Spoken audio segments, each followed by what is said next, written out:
All right, good evening, everyone. I'd like to call this meeting of the Sterling Heights City Council to order. If you would, please stand with me for the Pledge of Allegiance and remain standing for the invocation. I pledge allegiance to the flag of the United States of America and to the republic for which it stands, one nation, under God, indivisible, with liberty and justice for all. Dear God, please bless our elected officials. Grant them courage and wisdom to do what is right for all citizens. Amen. Amen. Thank you, Ms. Riska. Can we please have the roll call? Mayor Taylor? Here. Mrs. Sarowski? Here. Mrs. Koski? Present. Mr. Radke? Present. Mrs. Schmidt? Present. Mr. Yanez? Here. Mrs. Yarko? Present. Thank you, Council. We need approval of the agenda. Mr. Mayor, Mrs. Koski. move to approve the agenda as presented. Support. Been moved and supported. Is there any discussion? No discussion. All in favor signify by saying aye. Aye. Opposed? Motion carries. First item on our agenda tonight is a report from our city manager, Mark Vanderpool. Mr. Vanderpool. Thank you, Mayor. I have a number of special presentations on my report this evening.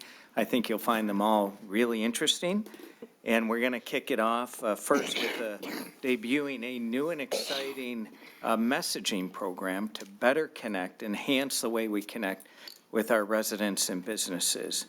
And kicking this presentation off is our marketing and communications manager, Marissa Russo. Good evening, Mayor, City Council, City Manager, and City Attorney. I'm very excited for the opportunity to present to you and those here and at home the launch of our brand new communication tool that will strengthen our relationship with our residents. Currently, we have many channels to engage with our residents and community members. We have snail mail, we have multiple dedicated email newsletters and e-blast, many social pages, our city website, and our Sterling Heights television channel. These platforms give us the ability to communicate with our residents every day. And while we appreciate the engagement we have across those channels, we still miss many opportunities to get important information to our residents immediately and directly. Our cell phones, as many of us know, are a great tool for communicating quickly with our friends, family, and now your city.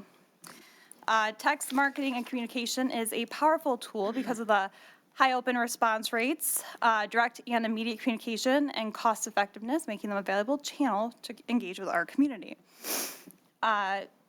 We also know that there's a growing need for our real-time direct communication with residents. The community expects modern digital tools. It also enhances our public safety responses and transparency and provides a one-stop tool for emergency and everyday updates. So, what is Sterling Heights Code Red? Let me introduce you to our new platform. Code Red is a digital platform through OnSolve. This is a critical communication solution that will allow the city the opportunity to communicate effectively and directly with our residents. Sterling Heights can notify our residents and businesses now by telephone, text messaging, email, and even social media for sensitive info, emergencies, and community updates. The system can reach hundreds of thousands of individuals in minutes to ensure information is quickly shared. Through this tool, we have multiple ways to communicate. We have specific group signups, so Cone Zone Update, Sterling Fest, Dodge Park Thursdays, Library News, Volunteer Opportunities. Those are going to be some of the group signups that our residents are going to have an opportunity to tap into. That's kind of our planned strategic communication that people will kind of engage with on a normal basis, things that, they're planned. So it's not like our impromptu updates, like our geo-targeted messaging will be the next tier of communication. So that's kind of more the interruptions to normal operations or road closures, snow emergency, parking ban, weather-related updates impacting special events, things like that. So those are the two tiers that we're going to probably be utilizing the most within our new text message marketing. We also will have the ability now to mass communicate with our residents. That's more for crisis situations in which anyone in the affected area is considered to be endangered, extreme weather situations, or active shooter, child abduction. We will have the ability to communicate that out with our residents and people within our community. So that will also be an additional phase within the rollout of our new text tool. So we will get certified through FEMA. It's called IPAWS. And so through that, we'll kind of create a strategic plan for our crisis communication and get certified to have the ability to tap into that type of messaging. As you can see, when we log into our database, we can have the ability to see our geo-targeted kind of map. So we'll be able to fence out Sterling Heights. It'll show us how many users are selected within the area as well. So we can kind of hone in on some of the different areas within our city. If there's a water main break, we can go right into that street and communicate with those residents. So it wouldn't be a mass push to the whole entire community, but we'd be able to immediately, effectively communicate with those who might be having their water shut off. Obviously, we have other communication tools in place that allow us to communicate effectively, but people aren't always home when DPW goes to knock on their doors and things like that. So a little bit more about our emergency communication.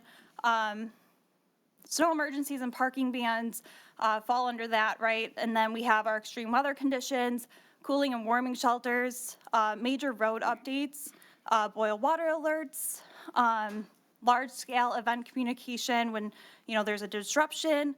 We also have, our everyday city operations that can sometimes get disrupted. So when we have closures here that were not scheduled, when we have,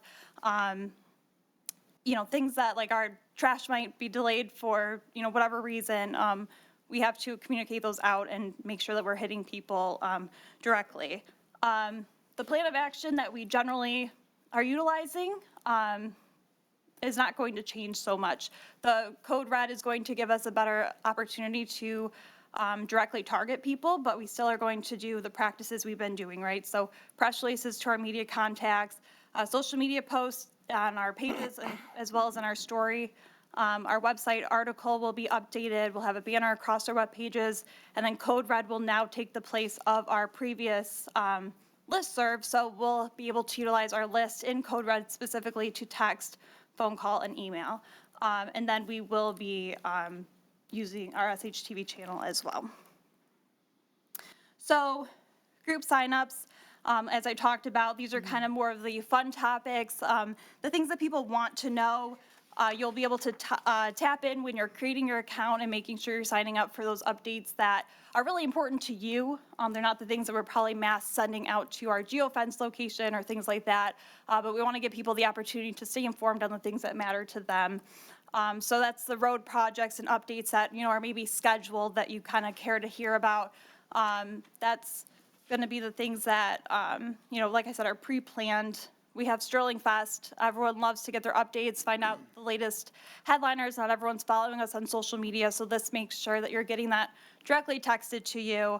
It's like your friend giving you the latest information, right? So that will be one. Our special events, our Dodge Park Thursdays, keeping up to date on Memorial Day Parade and things like that. You'll be able to tap in specifically to those types of lists. And then our city updates, and these are the types of communications that are, again, planned out. So that's the refuse delays after Memorial Day or Christmas that we already know about, but you can now get that information sent to your phone as opposed to trying to find it on our website, or make sure you see the social media post and it didn't get, messed up with all the other posts that are going through day to day. And then building closures that are pre-planned or things like that.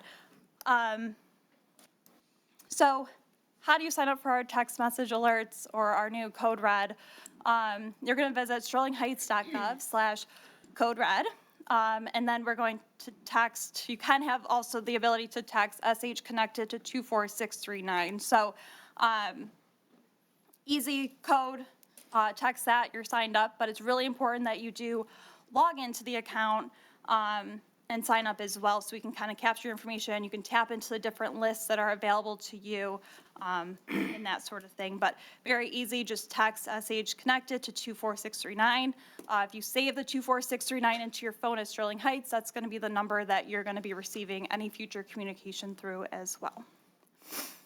When you log in, you'll see this customized profile. This is my information, and I probably should have waited that out, so we're going to skip right through that. Sorry. So anyways, you can put in your address, your phone number, all of those things. It's all public information, right? You can invite page anyone these days. So you would have to update that with your information. You can log back in at any time and change your address, your phone number, if things like that are changing on your end. So making sure you're logging in there and keeping updated on that. Public rollout, so what's the plan? We are obviously having our public announcement here at City Council, so you're the first to hear the news. And then we will be shooting out a mass text to everyone within the database to let them know that we've launched this program or launched this text messaging. And we need people to sign up, get engaged, know that this is a number that you're going to be seeing more frequently. So adding it, like I said, to your phone so you know it's Sterling Heights texting you. And with that too, signing up because maybe you don't want text and you just want a phone call to your phone, so you can do that as well. An email, but we really do encourage the text updates if that is, the best way to contact you. I know it is for many of us. We will be putting a splash page on our website, so you can't miss it. Every time you log or sign into sterlingheights.gov, we're going to have a splash page for the next month or so telling you to sign up, register, and get connected. We'll have it located on numerous areas on our website. We'll be doing a lot of future promotion on social media or e-newsletter and things like that, and making sure that, we've been pushing our Let's Get Connected through our social channels or e-newsletters, and now we're going to be also adding this to make sure people are signing up in the future. So, thank you. So, Mayor and Council, we're really excited to kick this off. It's one of many technological improvements we've had over recent years. Some of you may have our Water Smart app. You're able to track your water usage. If there's any leaks, you're able to detect them instantly. And these technological investments pay big dividends for residents. So we're really glad to add this item to the menu, so to speak. So look forward to all the updates. And moving on to the next presentation, it goes without saying that Sterling Heights has achieved a lot over the decades. And some of the distinctions that we have, you're all very familiar with. We're one of the safest cities in the country. You all know that, of course. We have really strong property values. We rank in the top 5 statewide. Which obviously is really important, knowing that your home is often the largest asset for residents. We have very low taxes in the city, among the lowest in the state and the lowest in the county. We enjoy a really high quality of life with tens of millions of dollars in investments in our park systems, all the amenities around the city campus that residents enjoy every day, especially on the weekends, and more to come. We have 70,000 well-paying jobs in the city. In fact, per capita, we have one of the largest engineering job bases in the country for a city our size. These are all things that we can be really proud of. At the same time, when we were going through our Visioning 2040 process, we noticed that our fastest growing age population is 65 and above. That's not a bad thing. We love seniors. We take good care of them. We have great senior services and amenities. But we also have to make sure that our city is attractive to younger folks, to families, individuals that will continue to create the vibrancy of our city as it continues to evolve. And so with all that in mind, we launched the Look No Further campaign a few years ago. This effort is intended to tell the story of Sterling Heights to others beyond our boundaries right here. We all know about it, but we want to make sure the outside world knows about it too, because population growth is important for vitality as we look to the future, 2040 and beyond. So this next presentation is going to focus on our Look No Further campaign, the next phase, and the return on investment, if you will, of the campaign. And so our Community Relations Director, Melanie Davis, is going to lead us through this presentation. Good evening. Thank you, Mark. Thank you, Mayor, members of council, Mr. Vanderpool, Mr. Kajewski. Thank you for the opportunity to share with you tonight an update on our city's Look No Further campaign. This campaign was actually launched just over a year ago. It seems like it's been going on for a while, but it was just over a year ago, and in that time, we've seen some amazing results. And we're going to get into those metrics in a little bit more detail in a minute. But before we do, I kind of just wanted to touch on the importance of the campaign. Mr. Vanderpool talked a lot about it. But young families, you know, they are moving into the city and the labor market is increasing because we are creating a community where people want to move in and become residents. The business community is vibrant and we've been experiencing significant economic development as evidenced by Mayor Taylor's recent appointment to the MEDC Executive Committee. Congratulations again on that. But like anything else, we can't just sit back and expect it to just happen. Campaigns like Look No Further are absolutely critical to our success. Stuart Henderson Britt was a very smart man. You may not know who he was, but he does have a very popular quote tied to his name, and here it is. Doing business without advertising is like winking at a girl in the dark. You know what you're doing, but no one else does. And so too it goes with creating a community that has an amazing quality of life, unparalleled public safety and amenities, thoughtful innovation. We know what a gem we have here in Sterling Heights, but we don't want to be the community that is winking at people in the dark. On the contrary, we need to be shouting from the rooftops about how great it is to live, work, and build a business here. And what better way to do that than by letting our most loyal residents and business partners tell their stories. This campaign focuses heavily on economic development, highlighting the 70,000 plus jobs we have here and our thriving business community, from our industrial giants like Shap and AGS Automotive, all the way down to family-owned businesses like Venemiglia's and Coach's Ice Cream and everything in between. But it's also a campaign where residents can tell their stories about why they live and remain in Sterling Heights. From the young mother to the local artist to the guy that literally lives out of his van during the week so that he can come home to his home in Sterling Heights every weekend. From the young student who is a first-generation American to the established matriarch of a family with strong cultural roots in our community. This campaign gives them the platform to share their love of our community, allowing others to be exposed to all that we have to offer here, helping shape their perception of our community, and ultimately moving them to action in buying a home or establishing a business here. And while you may not have seen any Look No Further ads recently, that's actually by design, because we are strategically focusing our paid media spend to very specifically target the individuals, families, and businesses throughout our region and state that are not yet here, but are likely to move their home or business to our community based on data points gathered by the media agencies that we're utilizing. So just because you haven't seen an ad recently, trust me when I say that the campaign is alive and well, and here are some metrics to underscore that point. So combined metrics to date, again, this is just since February of 2024 when we launched the campaign. We have had over 23 million impressions across digital, social, radio, and all of our integrated media. We have 813,000 video views across YouTube, Facebook, and Instagram. And in terms of engagement, it's really stellar. We have nearly 70,000 people that have clicked on our content in the last year.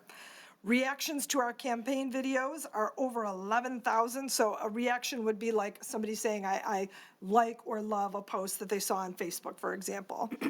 We have shares and amplification of almost 15,000, and those happen organically. So those are people that are just coming across our content on social media and saying, this is so compelling, I actually want to share this with other people. I want to share this with my friends and family.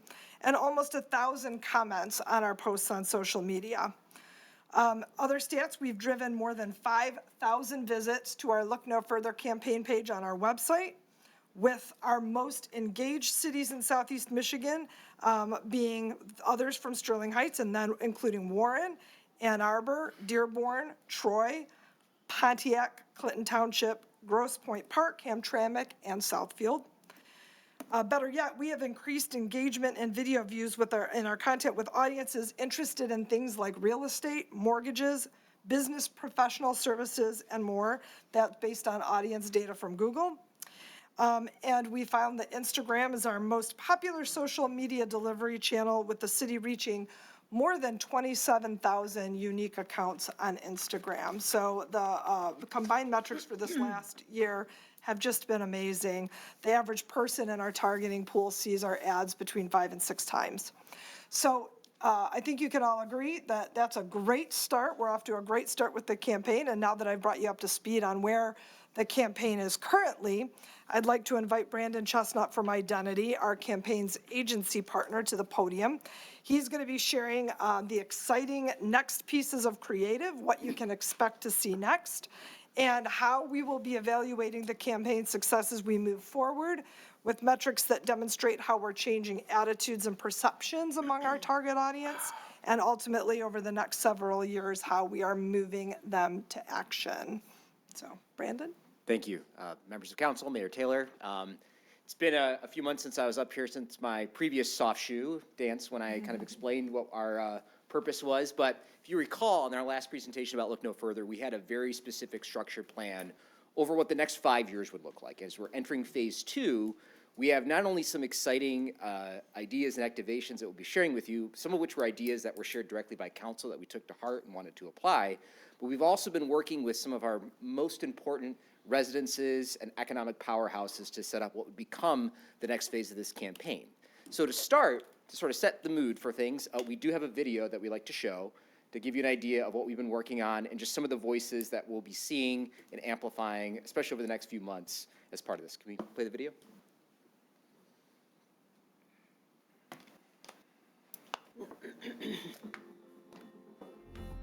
Sterling Heights has diversity, it's family-oriented, it's large, so there's tons of parks to go to. I just knew that it was somewhere that I wanted to raise my family. I was really excited to become a mom, and I really can't think of anywhere that I've traveled that is as good as Sterling Heights to raise a family. My parents immigrated here from Poland when they were really young, fresh out of college, because they wanted a better life for their future children, and they chose Sterling Heights. They were just attracted to Sterling Heights for the opportunities, especially for people whose English wasn't their first language. My experience growing up in Sterling Heights was really great. I think the amount of community events that we have here, it was really helpful for me when I was younger, especially since I was kind of the translator for my parents. It was kind of hard to make friends because I was always hanging around with them trying to translate things for them. But it's just a big community of people who are understanding and caring and kind and really interested to hear about your stories and your backgrounds, because I feel like we're very diverse. The Chaldean Community Foundation is a nonprofit organization providing human and social services to the greater community. We established the organization back in 2006, mainly to meet the needs of the incoming refugee population at the time. We really thought that maybe we'd see a few hundred folks come in. In our first year in operation, we saw nearly 4,000 individuals. Although Chaldean is in our name, we provide service to anyone that walks through the doors. That's regardless of race, religion, gender, ethnicity, etc. In fact, in 2024, we served nearly 48,000 individuals from 68 different countries of origin. Nearly 30% of those walking through our doors are non-Chaldean. A lot of the work that we do is really helping to educate and empower, and also serving as an advocate for these individuals. I love living in Sterling Heights. The tranquility, the shopping, the amenities that it offers. Restaurants, the parks, library, the community. In my opinion, South Main and Sterling Heights, everything.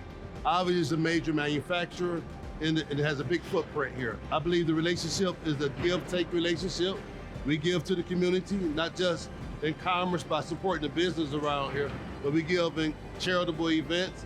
And I believe the community gives back in the way they support our members and this plant. Just as SHAP is changing its way of business and getting ready for the next generation truck, the city is partnering and working right alongside with us. We do not do anything by ourselves here. We are a partnership between the city, the state, and federal. We all move as one. So there's, if we are moving in a direction towards e-mobility and a greener future, having a partnership with the city of Sterling Heights, who feeds a lot of what SHAP consumes and produces, is a key enabler for us meeting our goals. I am involved in the Arts Commission. Everybody from the community in Sterling Heights that gets together to help improve it. And there are a lot of great artists in Sterling Heights. There's portraitists, there's muralists, there's sculptors, there's so many artists that are in our own city. We get involved with the parades, we get involved with the murals. Sterling Fest we set up. It's nice to have a city that looks at it and knows that art is the greatest form of expression. Look no further. Look no further. Look no further. Look no further. Look no further. Look no further. Look no further than Sterling Heights.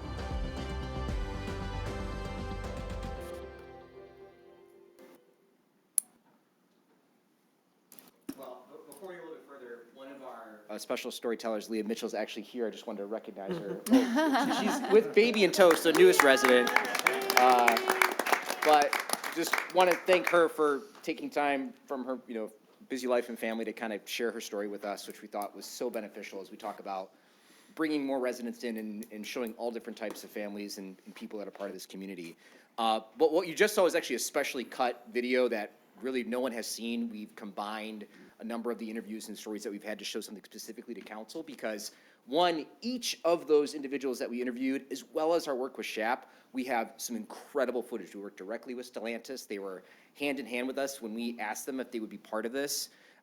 They said, absolutely, we'd love to be involved, even though they come with some very specific filters and strings of how we approach things.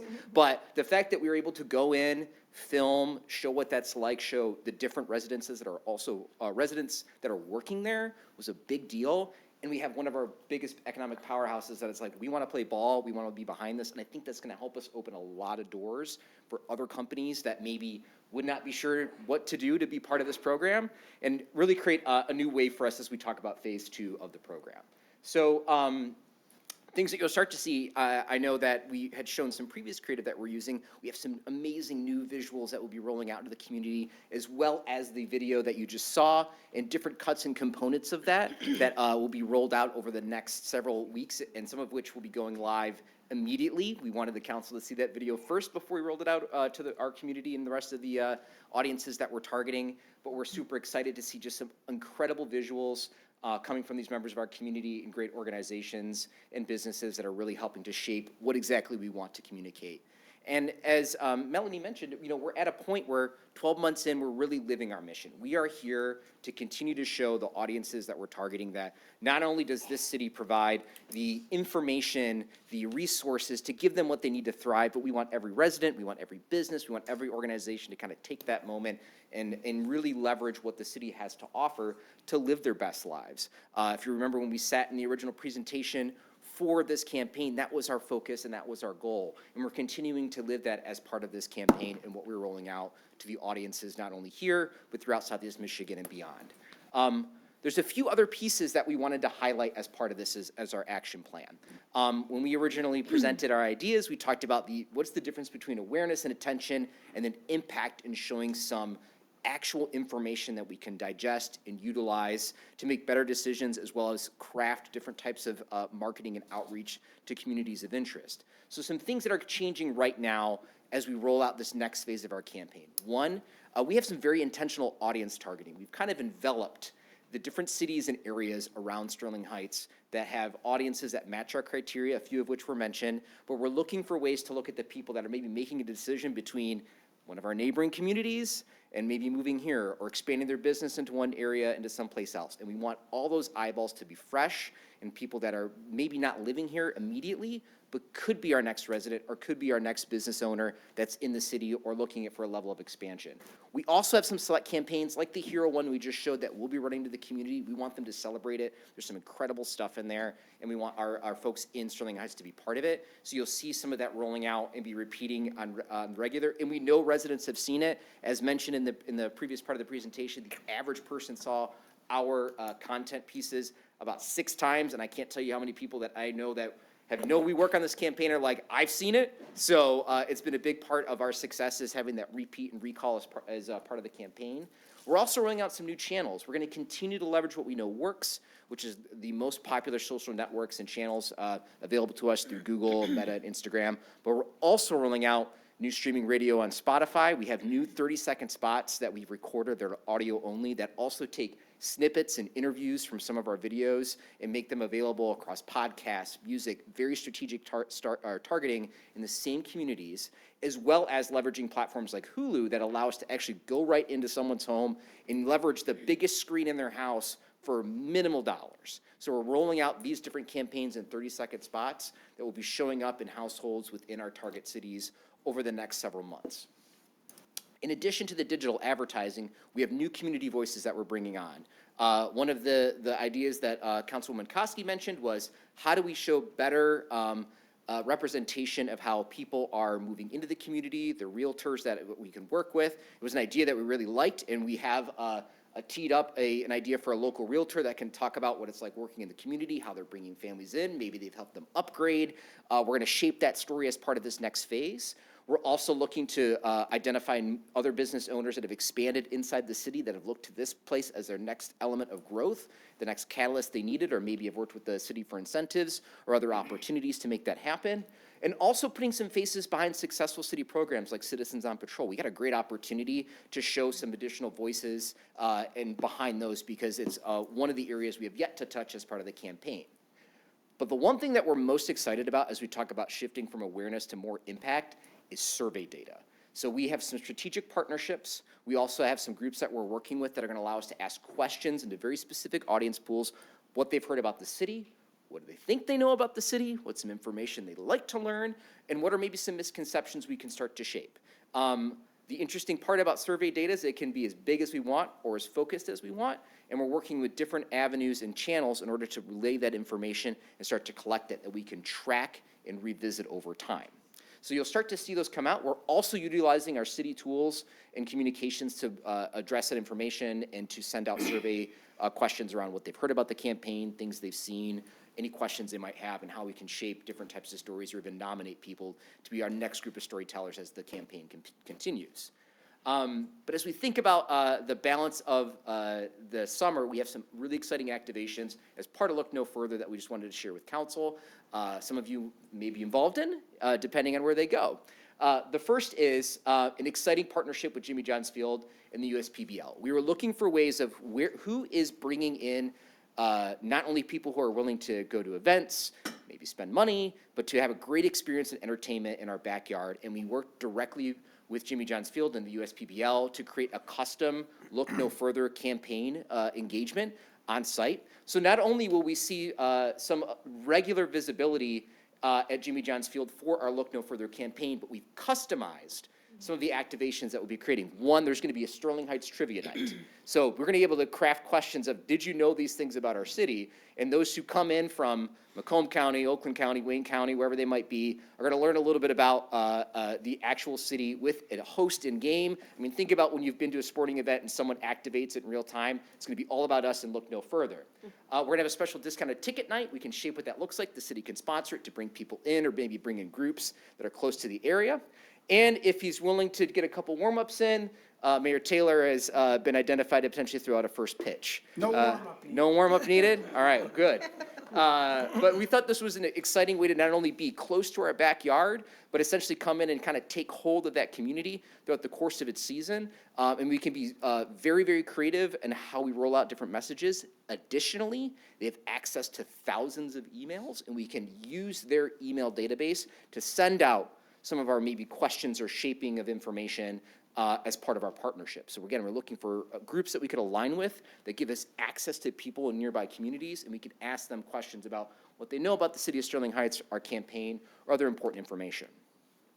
Another exciting activation we're really excited about is with WDIV's Live in the D program. If you've seen Tati Amari and her lifestyle and entertainment program, we have an outstanding relationship with them through our agency, and we worked out a custom program, and we asked them a question like, what would it look like if we created something unique for the city based on some of our really critical and highly visible events in the summer? And they're like, we're game, tell us what you want to do. So we're actually working with Live in the D for this summer. There we go. One, have promotion of Look No Further across all their channels, which has thousands of followers. Two, we're gonna have some curated articles and dedicated e-blasts, again, with survey information or data we can collect as part of that through the WDIV's channels. But the one that we're most excited about is they're gonna do a live broadcast from Sterling Fest. They're actually gonna bring the entire crew down. They're gonna set up, and they're gonna, throughout the day, interview vendors, attendees, folks. And we had a great activation last year at Sterling Fest, but now we're gonna bring the powerhouse of WDIV to be part of that. There'll be promos, there'll be visibility ahead of that. And we know Sterling Fest is an event that really sells itself, but to be able to reach out into other communities, be able to promo what it will be doing, to be able to select some people that'd be great spokespeople for the city, we think is gonna be incredibly valuable.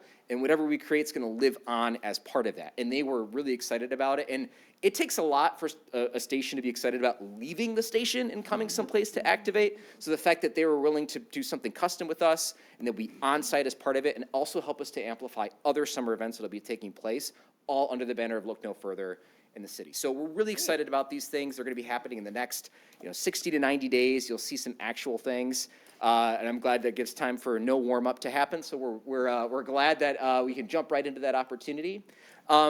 And we're really thankful, again, for the council and for giving us a lot of confidence and great ideas that we can deploy because, again, this is just phase 2. We've got many more and lots to learn and many more eyeballs to reach. So thank you again, and if there's any questions, we'd love to address them. And Mr. Vanderpool, I would just like to recognize one more person. I think Patrick Michalski, who is on our Arts Commission, came up here, and Patrick was also part of our video. So with Leah Mitchell, those are two of our storytellers with us tonight. So we wanted to give them a special thank you. And with that, that concludes our presentation. All right, and Mayor, continuing on. So again, you're going to see so much more on this campaign, and we're super proud of it.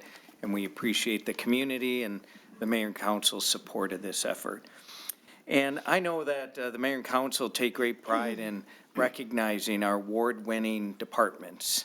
And I do the same. I love bragging about our great departments. And some may say, well, are they really award-winning? Well, they are indeed. And tonight you're going to hear one case that validates that our departments are award-winning across the state in many categories. And so tonight we're going to be highlighting a special award that we've received on the Plumbrook bike lanes. And our city engineer, our award-winning city engineer Brent Bayshaw is going to lead this discussion. Thank you, Mr. Vanderpool, and good evening, Mayor Taylor, members of council, Mr. Koszubski. And yes, we have APWA here today to present us the award for the Plumbrook, what we call Plumbrook Bike, the Plumbrook Bike Lane Project, but really what I like to call is the Plumbrook Road Safety Project is what it turned into. It started out as a project to address pavement. It moved into bike lanes, and as this project took shape, we really turned it into a safety project. We started doing improvements to the to Davis Junior High entrance. We did some improvements for the mid-block crossings for pedestrians. We did traffic signal improvements, the pedestrians the signals at 17 Mile Road and Plumbrook. And we ended up looking at the road, reallocating the space of the road to include a space for cyclists, a space for pedestrians, to give everyone within the roadway space, and which makes the roadway safer. And I guess without going too far into all the details of the project, we did take some pre and post speed data on the projects, and I'd love to announce that the speed limit, or the recorded speeds on Plumbrook went down over 2 miles an hour, which is significant. But the number of excessive speeders on Plumbrook went down 6-fold from the start of the project to the end of the project. So, and that's all because of the efforts that we put into allocating the space for the roadway, incorporating the safety, some safety procedures that we've had in our comprehensive transportation safety action plan. So I'm very proud of this project, but Instead of me rambling on, we have a video that we created for the project because the bike lanes are new to Macomb County. There's none like this in Macomb County. So we're going to play this video instead of me rambling on. But before we get in the video, we do have some key members here that I would like to. I'd like you to stand up and take some credit for what you do. First of all, HRC was our design engineers, and Nick, if you could stand up, just say, Nick, we got to know Nick. He worked on our comprehensive transportation safety action plan. He worked on our roadway asset management plan, and he brought a lot of information, great information, to us for how to design and get what we're looking for out of our bike lanes. So we appreciate your efforts and outstanding job, and you're an outstanding engineer. Nick worked on, there's not a ton of bike lanes in Michigan, but he has worked on bike lanes in Grand Rapids and Ann Arbor. He brought a great amount of expertise to us so we can decide how we want to move forward with our bike lanes. So thank you, Nick. We have our own Nick Holly. You'll see Nick in the video. Nick is an outstanding young engineer. We're very happy to have him. Nick went to Stevenson High School, so I knew right away. This is a great project for Nick. So Nick became our project engineer, project manager for the city. So Nick lived off Plum Brook Road. I told him right away, Nick, you're going to be our bike lane expert for the rest of your career at the city, so get into it. And he did. He looked into all the bike lanes in Michigan. He called other communities. He dove into the specification, the comfort level. What can we do to make these bike lanes as comfortable as possible? And really, Nick really put together what you see out there. So great job, Nick. Last, not least, Jesse, if you could stand up. Jesse Smitler, he is our field engineer. And our field engineers do not get enough credit for what happens in our department. So I'd like to give them a few props here. Our field engineers do everything in the field as far as surveying. So at the start of the project, Jesse was out surveying. He lays out everything in the field. He's basically responsible to have the project built the way we design it and the way we specify it. So anything that falls under the umbrella, Jesse oversaw that. He was the first person on the job site every morning and the last to leave. Sometimes you would go on the job site and you'd see 5 or 6 subcontractors out. You'd see 75, 80 people run around, and Jesse knew exactly what they're all doing, what they're supposed to do, and there might even been some missing that he had to call and say, get your butt out here. So outstanding job, Jesse. I didn't even touch on everything you do. For instance, he knew the mailman by name. He made sure the mail got delivered to the residents, made sure the trash got picked up. Any residents that had any kind of issue, Jesse was there, knew about it to help out. So thank you, Jesse. Outstanding job. So without further ado,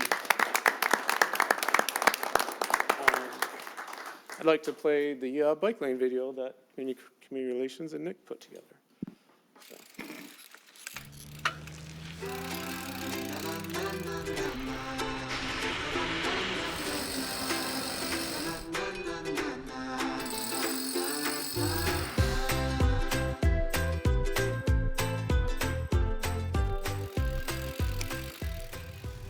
Hi, I'm Maris Russo, and I'm out here meeting Nick Holly from our city engineering department on this beautiful day in Sterling Heights, and we're about to take a ride on the city's first ever bike lane that runs from 17 Mile to Utica Road.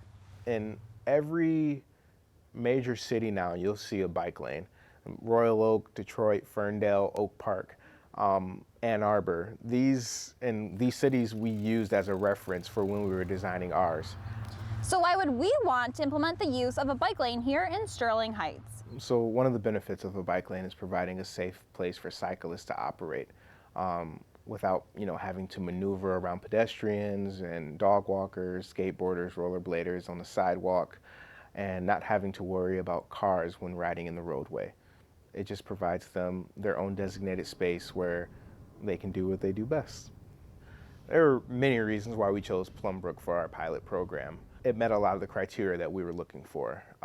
Highly residential area, so it gives the bike path a point of origin for users to come out and use. Low speeds. Plum Brook is a 35-mile-per-hour road We didn't really want to put it on anything that was higher, especially with it being the first one of the city.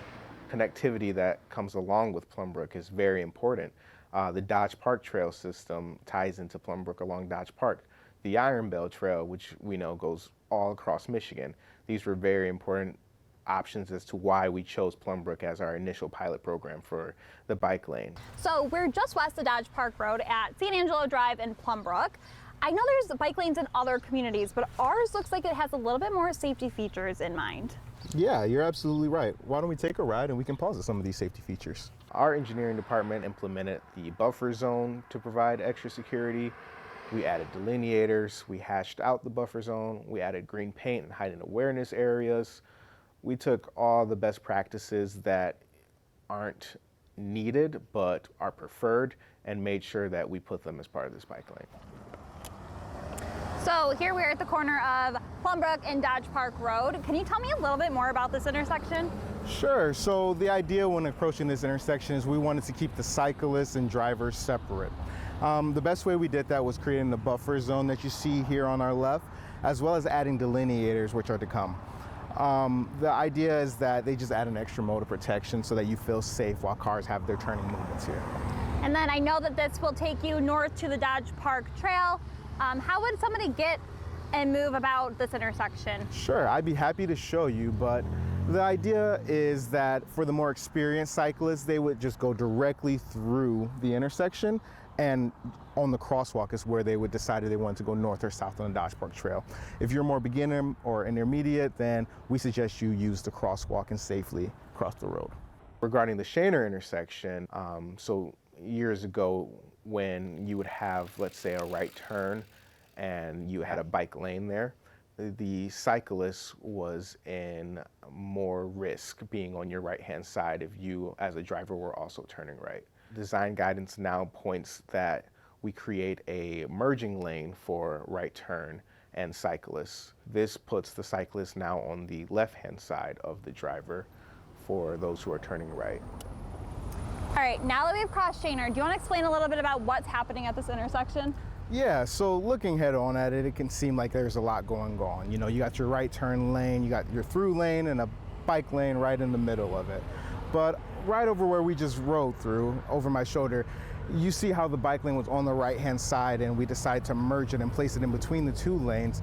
That was intentional. You know, the reason is because when you have a driver on your right-hand side and they're going to be turning right onto Shaner here, you don't want a biker there. It just creates less, you know, risk and things of that nature. So instead, we take them, put them on the other side, now they're on their left-hand side, and there's no conflict between right turn drivers and bikers going through the intersection.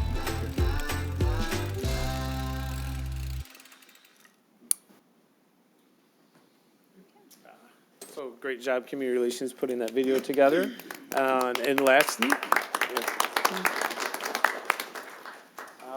we have Nancy Kalinsky here from American Public Works Association to talk about the award a little bit and to present the award. So thank you, Nancy. Well, I had a nice speech all written up, but Brent really covered everything, so thank you. So I'm Nancy Kalinsky. I am the secretary of the APWA Detroit Metro Branch committee.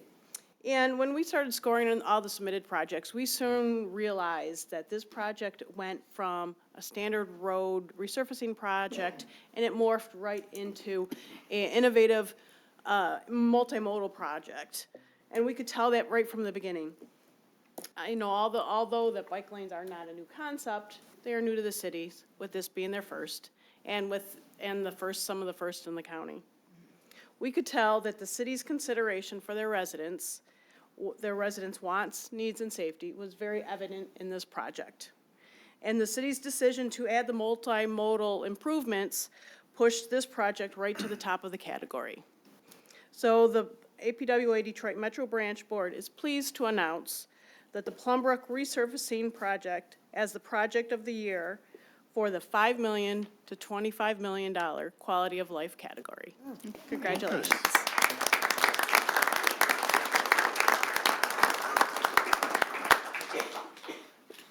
Thank you. Thank you. Thank you.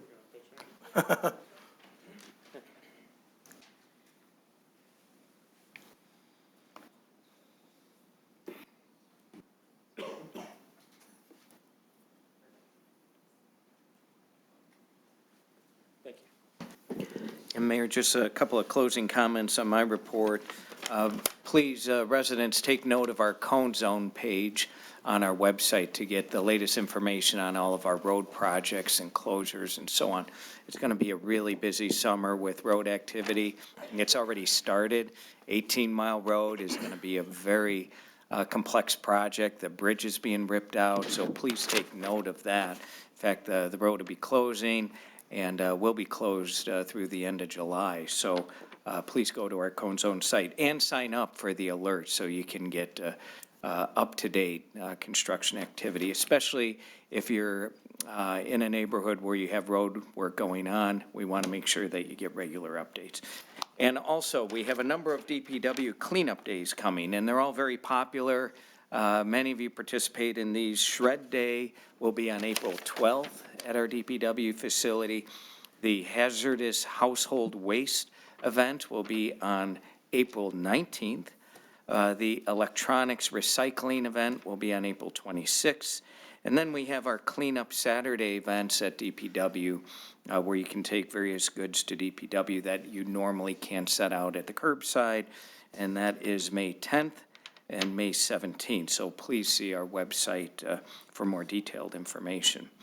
And Mayor, lastly, at the conclusion of tonight's agenda, I'm requesting that the City Council convene a closed session pursuant to Sections 8C, 8H of the Open Meetings Act to consider the purchase of lease of real property and to discuss a confidential legal opinion provided by the city attorney. And Mayor, I apologize for the lengthy report, but at least you didn't have to listen to me the whole time. Thank you. Yes, very well said, and they were great presentations, so we appreciate everybody's efforts in their presentations tonight. We have two more presentations. The first is a swearing-in ceremony for new Sterling Heights police officers with our interim police chief, Ken Pappas, handling that. Chief Pappas. Thank you, Mr. Mayor. I apologize for my voice. Members of council, Mr. Vanderpool, Mr. Kazubski. Today, my voice has gotten worse as it progressed. I did have a backup plan with DC Allen, but unfortunately, weather has him stranded in an airport out of state. So you're stuck with this, and I apologize. But tonight, I would like to present our newest additions to the Sterling Heights family. You guys coming up here? Face council.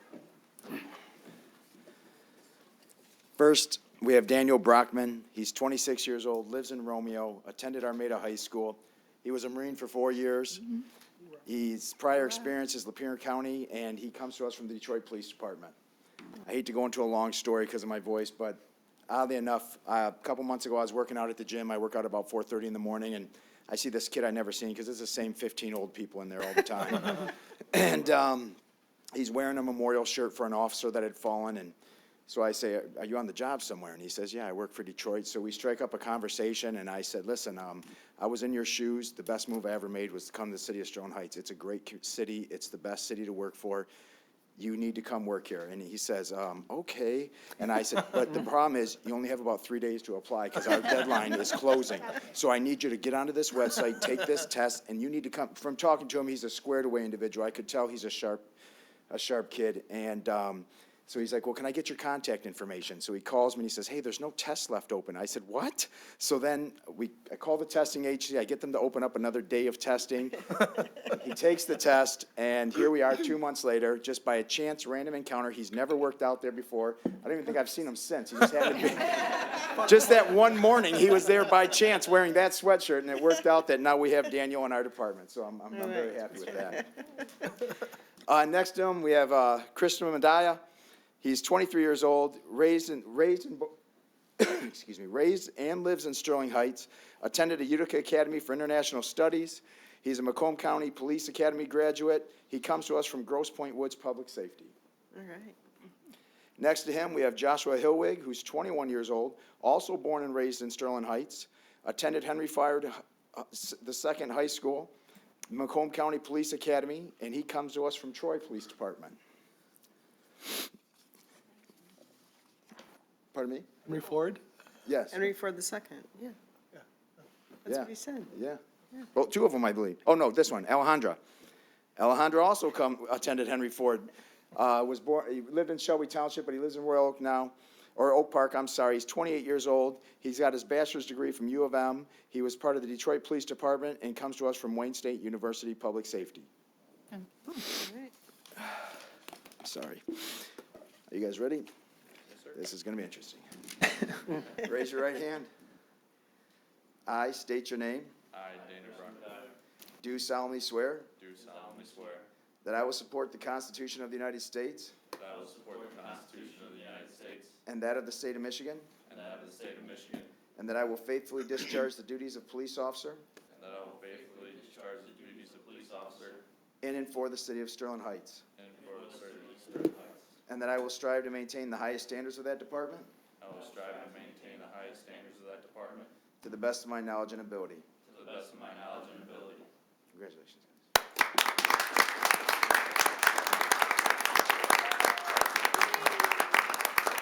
Daniel, who's going to pin your badge on for you tonight?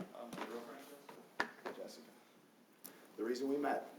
That's who was working out with that day. That's my gym.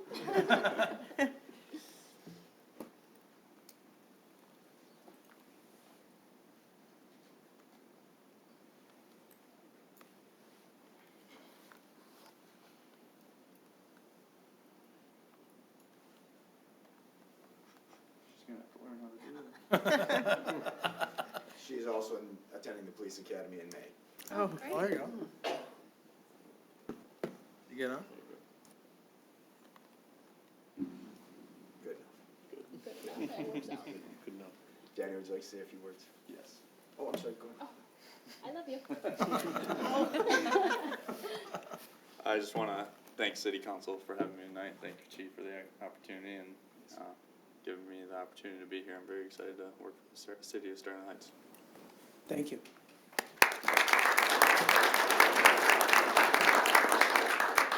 Christian, who'll be pinning your badge on for you? My father, Daniel Bedaya, retired assistant fire chief from Sterling Heights Fire Department. Yeah. That's right. Yay. Oh, I'm sorry, sir. We know that.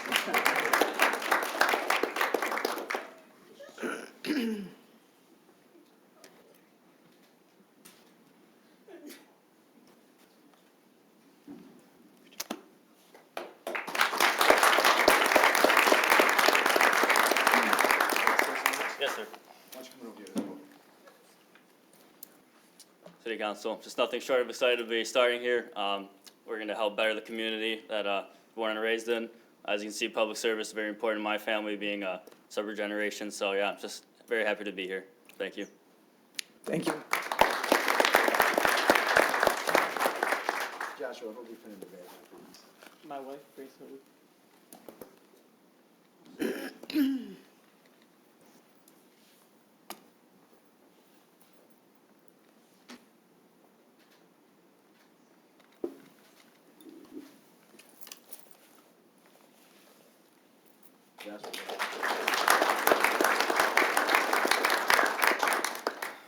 Well, I just want to say thank you for all being here, everybody. I'm very excited for this opportunity to work for Sterling Heights Police Department. Just someone who's lived in this community my whole life. I got my first job here, got married here. It's really important to me to give back to that community. I'm just very excited to be here. Thank you. Thank you. Alejandro? My father, Alejandro. Who's awesome? Who's? It's a proud day. Yeah.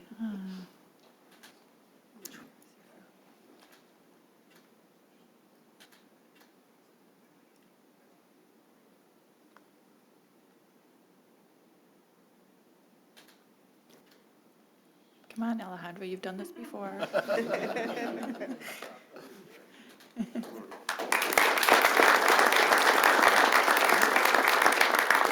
Sir, before you leave, we're still accepting applications. Alejandro, would you like to say a few words? Thank you, City Council, for having us.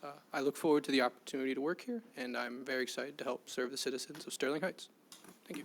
Thank you. You're going to come down here first? Or do you want to say, make comments first? So why don't we come down and shake their Okay. hands? At this They'll time, come I'd, back no. up, and we'll have some comments to make. Okay. You're At in this charge. time, I'd like to invite council down to join and introduce themselves to the new hires. I know these chairs. Dangerous.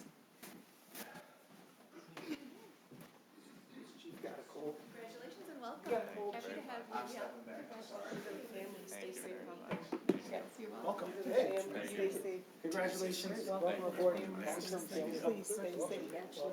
Congratulations. Great to have you. Good to have you. Thank you. Congratulations. I was going to ask you how you really Congratulations. Congratulations. And welcome aboard.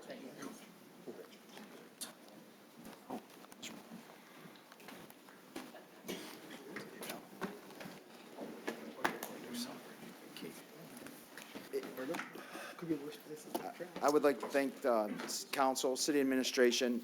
I said this last time, but I truly mean it. Because of the equipment you give us, the training you give us, the contracts you approve, we're able to steal the best from the other cities. And once again, this is 4 more that we have stolen from. They're not happy with us. We might even try to get his dad. I don't know. But very, very, very happy with the results of what you've provided for us. So I'm very grateful for that. Thank you very much. Okay, thank you very much, Chief. Council, is there anybody who has a son who is a Marine that would like to talk about the importance of the Marine Corps? The Marine Corps and law enforcement. Great country. I'll start with our Mayor Pro Tem. Thank you. Surowski. Thank you, Mayor Taylor. As you just heard, yes. So I wanted to welcome you all and congratulate you all, and parents as well. I am a mother of a Marine who is also in charge of parts of our national security in D.C. And so I understand the feelings that you parents have and the pride that you have, but also we're so grateful to have you here. And so, Daniel, I'm really glad that you're here, and we're glad we were able to poach you. And the other 3, you guys, I'm so glad that this is home for you, and you're back here, and that really means a lot. You're young, and I know that means you're building your career, but when you're old like me, and you see, oh yeah, old, and when you see people wanting to come back to their community, to serve their community, this is what we want as parents, as leaders in our community. We want our young people to stay, to come back, to grow in our community and better it. So I thank you, because this is exactly what I'm expecting from you, and I know that you will do us very proud, and thank you very much.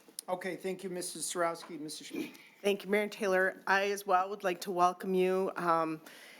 Well, most of you know the city, so that's a great start. I wish you nothing but the best. We want you to succeed. Your residents of the city support you 100%. They give you the tools. They give you the tools. We don't. They do.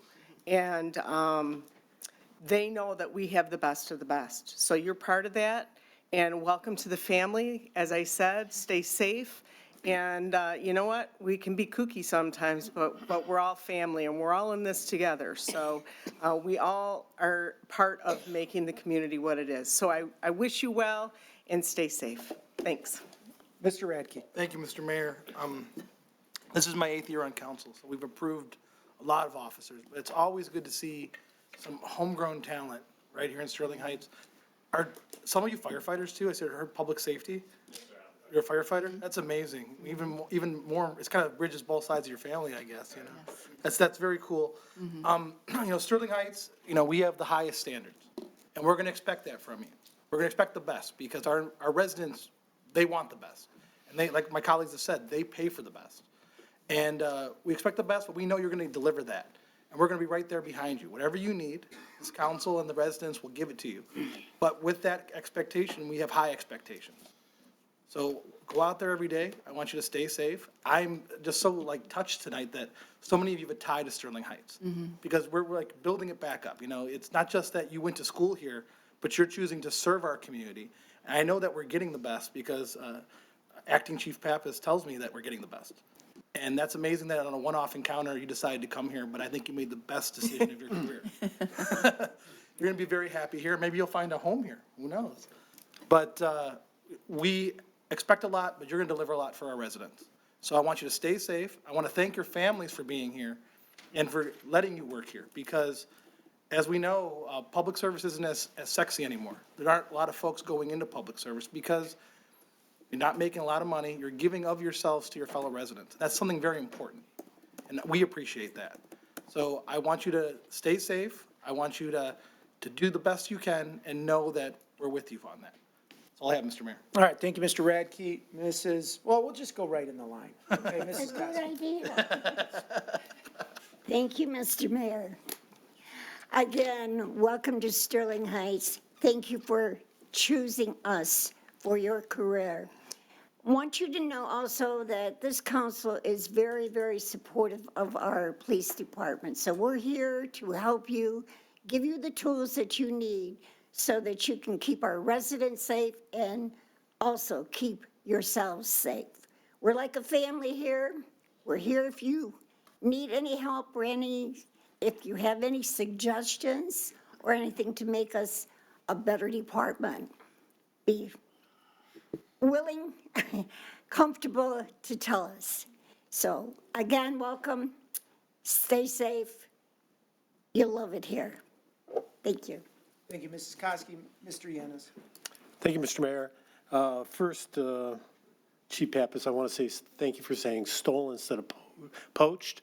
Our former chief had a problem with the word poached.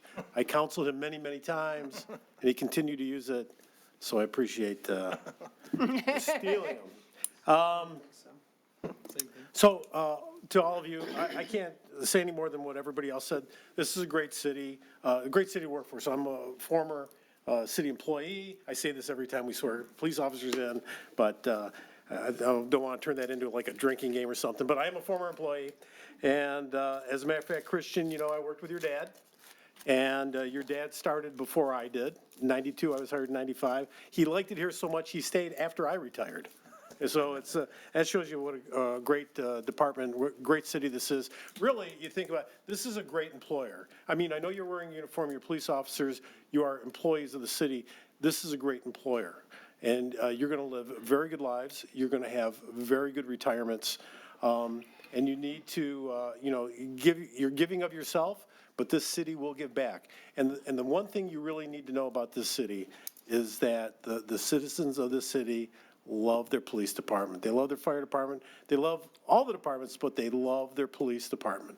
You guys will be well-liked, well-loved, well-respected. You respect the citizens, they will respect you. So I'm looking forward to, you know, that all of you have a great 25-year career. You leave here with your health, your safety, and you enjoy a great retirement knowing that you serve this community. So thank you very much. That's all I have. Thank you, Mr. Yanis. Mrs. Zarko. Thank you, Mayor Taylor. Not that there's much more to say, but I'm the anchor on the bowling team here. But what I'm going to say is because you come here to work and you've chosen to come here and work, you help us keep a promise to our residents. We have a safe street millage, and because we go out and promote that millage and we educate our residents on how we're going to spend the money that they're giving us, and it is to take care of our roads and to hire police and fire so that we are full staffed. And I still think, through the chair to the chief, interim chief, do we have any more openings?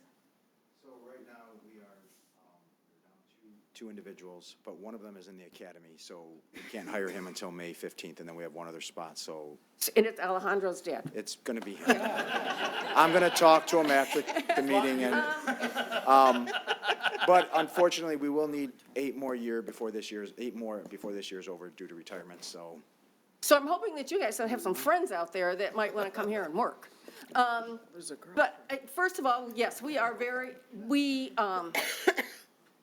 campaign on public safety. It's at the top of our list because you need a safe community. You want people to be able to be in the community, enjoy themselves, work here, have a home here, and not be afraid to go outside or walk to the store. So these are things that we want to provide for our residents. You help us do that. So we support you. The residents support you. The administration as a whole support each other. So I think that you coming here was probably a really good choice and probably the best workout you'll ever have, let me tell you. And I was going to ask Christian how he was related to Dan when I saw Dan in the audience, and I'm thinking, father, uncle. But Dan actually retired from Sterling Heights, but he ended up working for the county for the health department. And I remember seeing him come through our senior center when we were doing the COVID vaccines. And he would deliver and count, and he kept track of all the vaccines that came into the city. So he was still a part of the city of Sterling Heights. But I welcome all of you. Thanks for coming to your hometown, some of you, and serving us, and be safe. Okay, thank you very much, Mrs. Zarko. Interim Chief Pappas, thank you. I really want to say, I like the badge pinning aspect. I don't think we've done that recently. I know it's done at promotions, but that was great. Gives the family a chance to come up here and have a moment with these officers as well. I used to work out with Interim Chief Pappas, but he got so embarrassed that I lifted more than him. He started going early. I can't get to the gym at 4:30 in the morning, so. No, that's very fortuitous. So what I want to say that I guess, all of our council members have said great things about the city and about your commitment to public safety and your public service. I really thought it was really special watching your families come up here. Daniel, when your girlfriend came up here and pinned the badge and made sure to get a big I love you in and give you a kiss. That was awesome. Christian, having your dad be a member of our fire department for so long, and you could see the emotion on his face that he got to share that moment with you. Joshua, I watched. It's kind of, I don't want to sound too creepy, but your wife came up and just the way she looked at you and hugged you and embraced you after pinning your badge. And Alejandro, what a special moment. Your father's a police officer. We're not going to steal you, sir. You're safe. Don't worry. Unless you want to come. Poach. But it just really, I've said it before at these ceremonies, my message is more to the family members. Like, you guys all come from, you've served as police officers already. Some of you have, maybe all of you have had family members who've been police officers or firefighters or engaged in public safety in one aspect or another. But to the families, they need your support. They are doing a dangerous, hard, difficult, stressful job. It takes a toll on them, and they need you. And so thank you for being here tonight. Thank you for supporting them. Thank you for sharing them with the city of Sterling Heights and the roughly 135,000 residents who live here, that live here because it's a safe city, live here because of men and women like you guys. And so this department's reputation precedes you by decades, and it's on your shoulders now. So we expect a lot. We wouldn't be hiring you if we didn't think you were up to it. Thank you for making this sacrifice and doing what you do. We really believe in you, and the council's not lying when we say the residents of this city, they love police officers. They love Sterling Heights police officers. They love what you guys do to keep us safe so that we can go about our days and not have to worry about things that people in other communities unfortunately have to worry about. So God bless each and every one of you. God bless your families. Thank you for being here tonight and sharing this with them. Great job tonight, Chief Pappas. And let's have one more big round of applause for these four young gentlemen.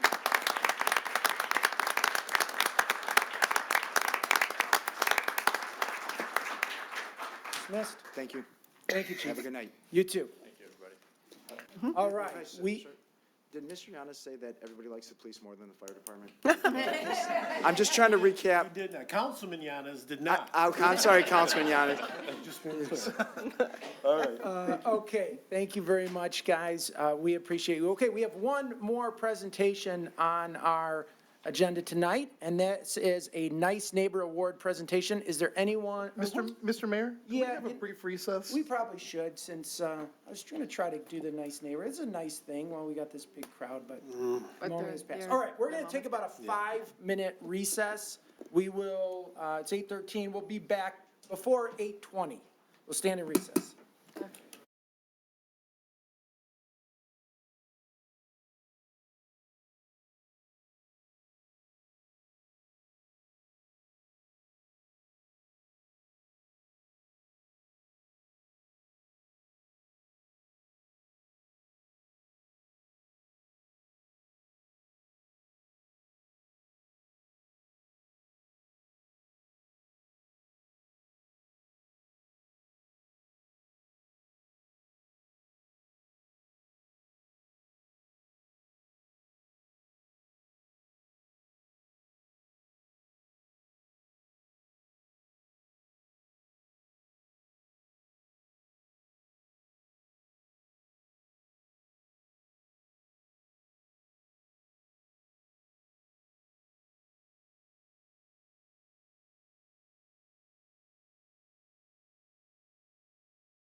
Okay, calling this meeting back to order. Thank you for that. We will move on to the next presentation tonight, which is a presentation of the Nice Neighbor Award, which I feel like we haven't done in a very long time. So great to have this back. And for this item, I will pass it over to Councilwoman Barb Zarko. Ms. Zarko.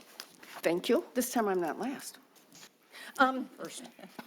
You're right. It has been a long time since we've done a presentation. We got to get this moving again. But this is another presentation in the Nice Neighbor Program, which honors homeowners and businesses that improve the quality of life for their neighbors.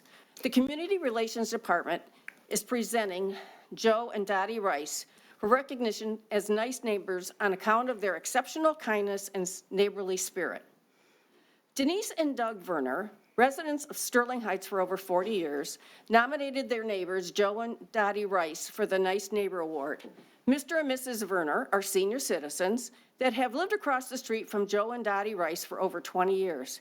In their nomination, Mr. and Mrs. Werner state the incredibly thoughtful and caring actions Joe and Dottie have shown to them, especially as they have grown older. Joe and Dottie have cooked and delivered meals to the Werners when they were ill, picked up and delivered groceries to the Werners, and handled household chores when the Werners were out of town. When Mr. and Mrs. Werner's basement flooded last summer, it was Joe and Dottie who came to the rescue by mopping up the water and getting everything back to normal. From watering plants to texting a reminder to close the garage door at night, Joe and Dottie are there for the Werners. Joe and Dottie's kindness, attention, and care have made them a constant and reliable presence in the Werners' lives, always ready with open arms and a smile. Joe and Dottie Rice embody the spirit of the Nice Neighbor Award, and their support of and generosity towards the Werners truly merits recognition. So we're going to bring them all up here, but I have to say, it is important to have your neighborhood community. And we were just talking, and by helping one another out, we keep our neighborhoods constant. You get more bang for your buck in Sterling Heights, so you really don't want to move anywhere.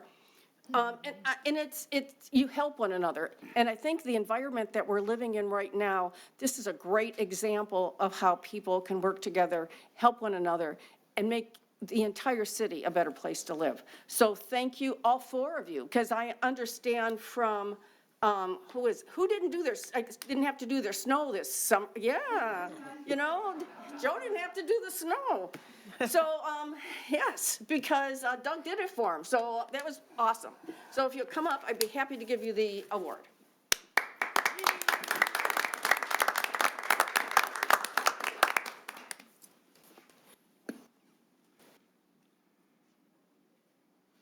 So Joseph and Dorothy Rice, in recognition of your efforts to assist your community and contributions in making Sterling Heights overall quality of life second to none. Thank you so much for being so generous with your time. Thank you. Thank you. You want to say something? Yes. Sure. Now's your time. Oh, this is great. It's always good news like this. Thank you. This is wonderful. What a nice way to be recognized. And this could go right back to our neighbors that nominated us as well there too. So maybe we'll back here another time for them. Okay. But no, thank you very much. This is a very nice honor to have. Thank you. Well, thank you. One more picture. Oh, yeah? How do you? Got to put this. Oh, yeah, for sure. You want me to hold it? Yeah, that'd be great.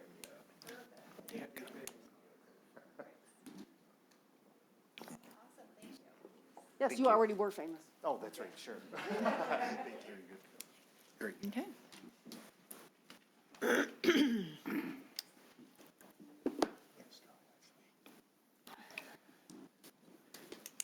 Okay, thank you very much, Mrs. Zarko, and thank you to everyone for being here for the Nice Neighbor Award presentation. All right, we will move on to the next item on our agenda tonight, which is to consider introduction of an ordinance amending Article 14B of zoning ordinance number 278 to create neighborhood and district nodes and establish permissible special approval land and non-conforming uses within the newly created nodes. We do have a presentation from our city planner, Dr. Jake Parcell. Dr. Jake. Thank you, Mayor Taylor, members of council, Mr. Vanderpool and Mr. Kashubski. I always tell Mr. Vanderpool it's tough to follow these presentations. So tonight I'm going to try not to and request a further postponement. So we have been working really hard following the comments received and with some of the property owners from the last time this was introduced. Office of Planning believes we have a very strong direction on how to move forward with a lot of the questions that were raised in this ordinance.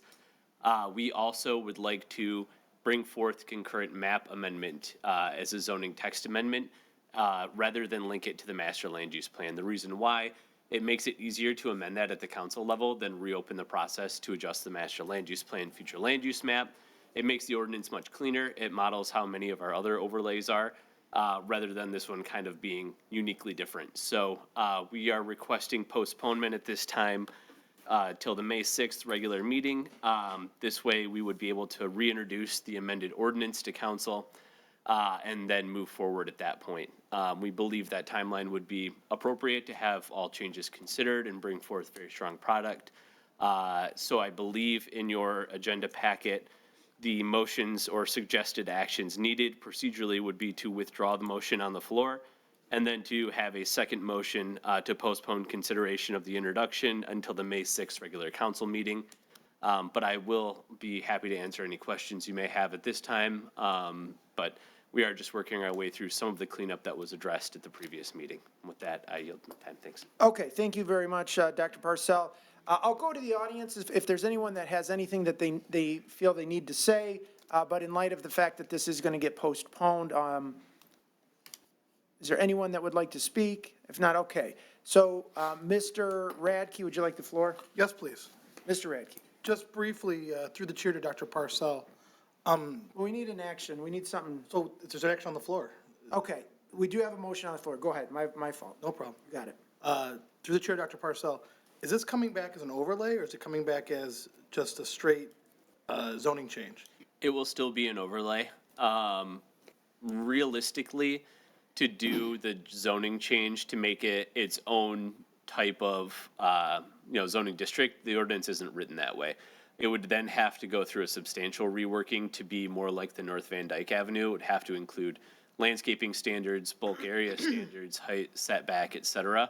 And we don't view that there is a type of blanket ordinance we can do for that that would accommodate all of our nodes. So it will be moved forward as a use overlay without any of the further standards that would make it a true change in its zoning classification. Okay, I think that it should not be an overlay in the future. So that would be my recommendation to you. I think that we've had problems with the overlays because exactly that, they're overlays. And I think that these should become their own zoning category. I'm happy to withdraw my motion. I'll let anyone else speak who wants to before I withdraw my motion. But I think that that's part of the problem. And that these overlays create situations where people try to take the best parts of either part. That leads to confusion and trouble. So I would argue that it shouldn't come back as an overlay. It should come back as a zoning map amendment. With that, I'll yield if anyone else wants to talk. Council, anyone else? Okay. Mr. Hearing Mayor? none. Mr. Radke. I would like to withdraw my motion on the floor. Motion has been withdrawn. Is there anyone who'd like to make a postponement motion? Mr. Mayor? Mr. Radke.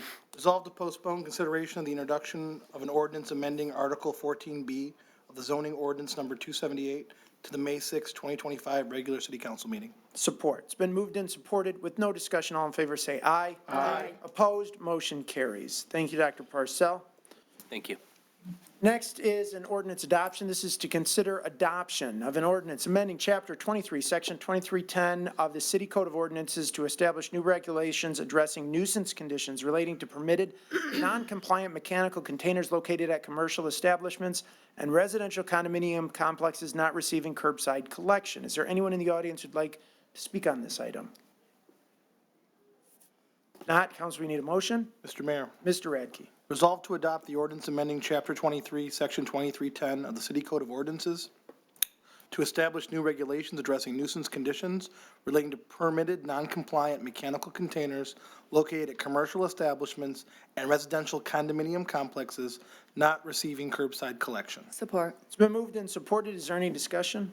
No, Mr. Mayor. Mr. Radke. Did you say no? Okay, Council, anyone else?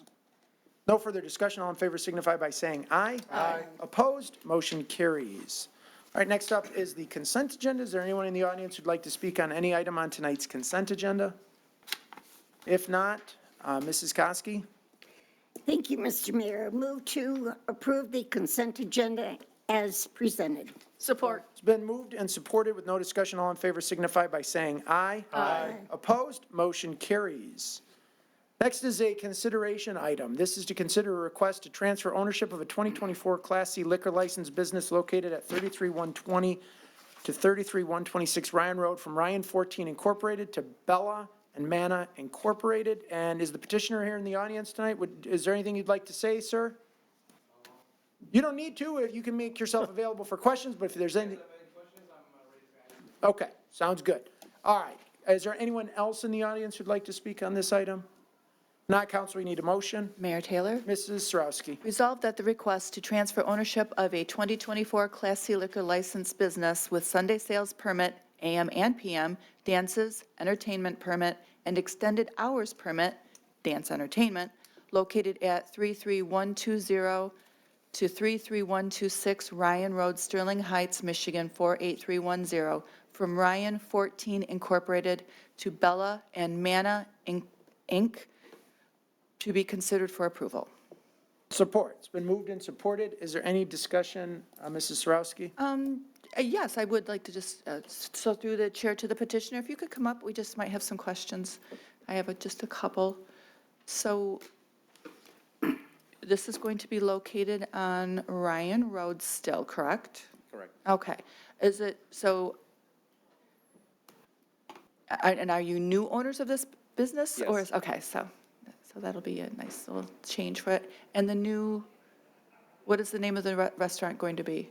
Al Shuruk Restaurant, Bella and just Al- Mana Al DBA Al Shuruk Restaurant. Okay, very good. Okay, so good. So it sounds like it's going to be, so tell us what your plan is. What's your vision for this? Well, my plan is, I'm just gonna like still same business, but I did a little upgrade.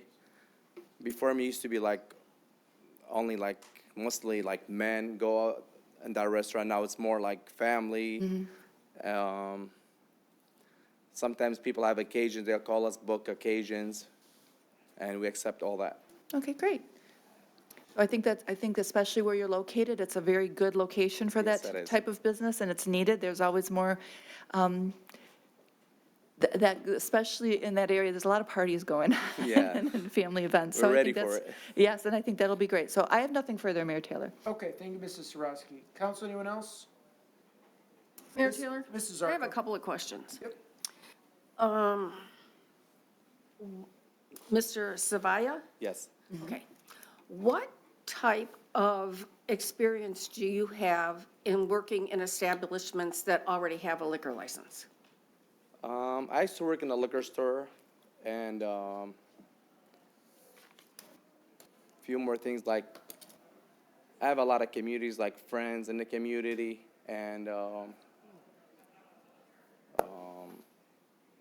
like I experienced from them working with the friends and liquor store, and been to few bars, many restaurants. So I add them all together, and hopefully I'll be ready for it. Okay, so, but there's a difference between selling by the bottle and selling by the glass. So that's Yes. something that you have to consider. I would hope that you would get some kind of training. Well, I did. I do have I did go, took a class for tips for selling the liquor. All right.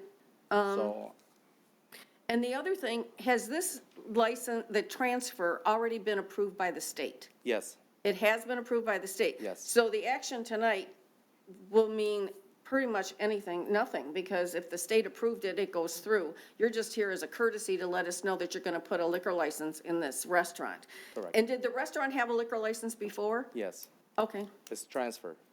okay. All right. I think you've answered all my questions, nothing further. Okay, thank you, Mrs. Zarko. Council, anyone, Mr. Rake? Yes, thank you. Is Mr. Savaya? Yes, sir. Yes. I guess we're going to be approving this license, I assume.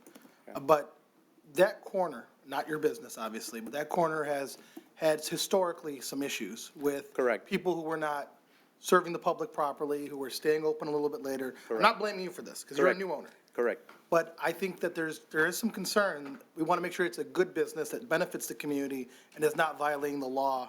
Right? I don't think you're going to do that, but I just wanted to put it on the Correct. table, right? Yes, I was concerned too when I took over. And before I took over, thinking about it, I was concerned, my family was concerned. But I said, hey, let me try it, I can do this, you know? And since I've been there, we have no issues. Everything up to code with the fire department, with like, no violations, no tickets, so, and it's getting much better. We have people come from, like, they hear about us from different states, from different countries, from Middle East. When they come here to Michigan, hey, we want to go visit El Shorough. So what I'll say to you is we're going to approve this. We're going to be watching though too, just to make sure everything's going to be good. And then you know that. That's how it works. Yeah.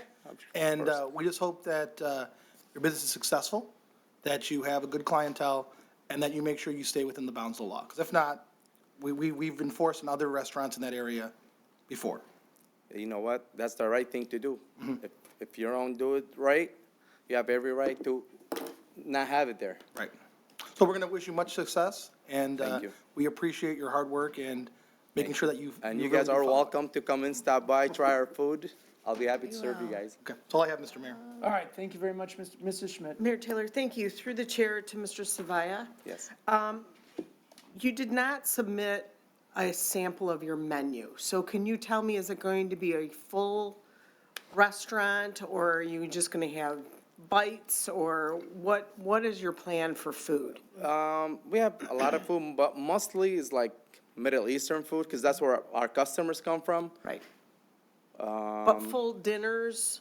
Yeah, full dinner, Full lunch. dinners, okay, Yeah. okay. I have nothing further, Mayor. Okay, thank you, Mrs. Schmidt. Mrs. Kosky. Thank you, Mr. Mayor.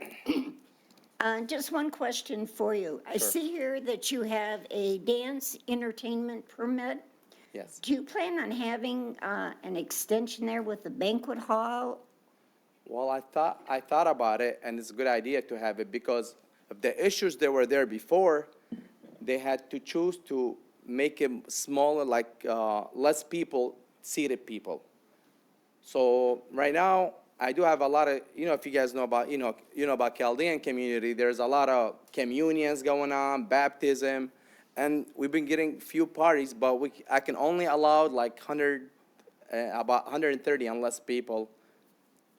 But if I had the opportunity to do more people, like have more people in there, I'll be more than happy.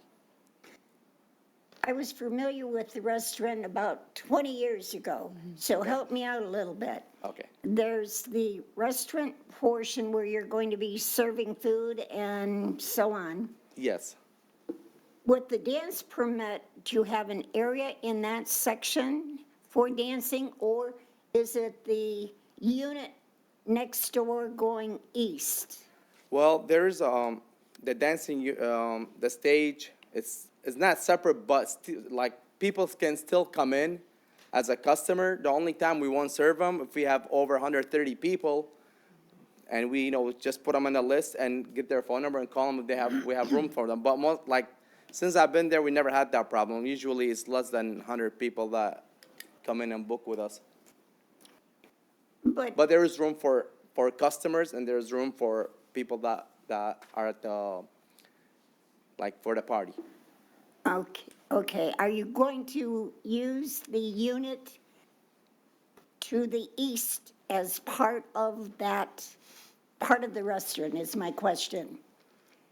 Well, there's three addresses. Actually, no, two addresses, but right. 33126, that's what I use for the dance floor, for the party. And 33120 is for the restaurant and for regular customers. But that's what I was asking. They just did, the 33120 was much bigger, but because of the issues, they had to put a wall and use the other side for storage, and that's what I've been using. I mean, it's too big for storage, but right now I cannot have, if I can have more, my seated people change to more people, I'll be happy to do it, if the city approves me. That's something that might be in the future is what you're saying. Why not? Yes, hopefully. Okay, that's what I wanted to know. Thank you. Thank you. All right, thank you. Thank you, Mayor. Thank you, everyone. And If nobody else, I'll just say congratulations. Good luck to you, Mr. Savaya. You seem very passionate about what you're doing, excited about it, so I'm excited for you. Thank you for bringing in this great product to Sterling Heights, and I'll be sure to stop by. Okay? Anytime. All You guys right, more than welcome. council, with Thank no you, sir. further discussion, all in favor signify by saying aye. Aye. Opposed, motion carries. All right, congratulations. Good luck. Next up is a consideration for an appointment to the City of Sterling Heights Local Development Finance Authority. Is there anybody in the audience who'd like to speak on this agenda item?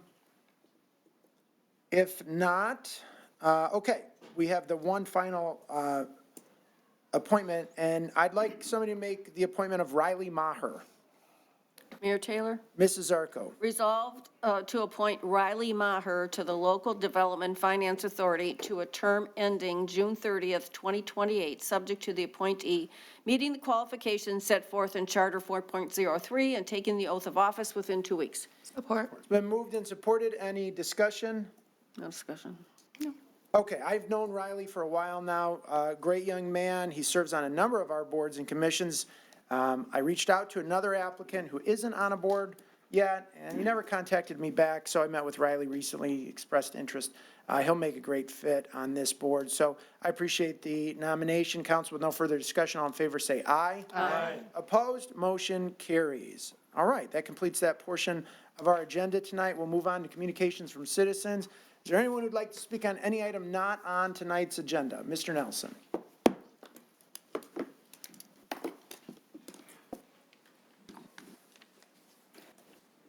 Ken Nelson, Fire Steel Drive, Sterling Heights. I'd like to talk tonight about something that I just started paying attention to, I guess. It was an administrative policy and procedure order by Mr. Vanderpool dated 2016, and it's called Express Activities on City Grounds. I believe the first time that I realized we had this was when people that were possibly going to be getting signatures or anything else for city council or mayor got a map, nicely colored map, where you could go and you couldn't go, where you could speak to people, where you could wipe your, never mind, that wasn't right. But this whole order is filled with, I believe, Amendment 1 violations all over it, and I'm sure you'll want to answer on this one. Where to go, 12 rules. The people that are running for office right now, and I don't know if you guys did this, but had to go and get a form. Excuse me. Expressive activities request form. And one of those expressions is getting your petition signed. Then I find out, going even further, that we're allowed up to 8, I believe. 6. Visits to community center, to the senior, you don't know about this, Mr. Radke? You must not use it. I got all my signatures, Ken. But anyway, so we've got people going in there and you're given a table. There's an instruction. Here's from the Parks and Recreation Director answering one of the people that were getting their signatures. This request cannot be transferred to any other individuals or groups and represents 3 requests of the available 6 dates within current time period. This is for our city buildings. Last time I knew, I was a taxpayer in this town. And there's not that many of us walking around that we're going to harass, as stated in the order. My first question is, since the mayor is always telling me that you're a policy-making board, did you guys vote on this in 2016? Did you vote on this order in order to make it active? And the other part, you cannot approach the patrons. Rather, they must approach you. Any signage that you have must be placed on the tabletop only. You guys are making running for office sound dirty, okay? And something that we don't want in this city. I'm sure you guys don't want it. This is wrong, and this needs to be taken care of. Thank you. All right, thank you, Mr. Nelson. Anyone else under communications? Yes, sir.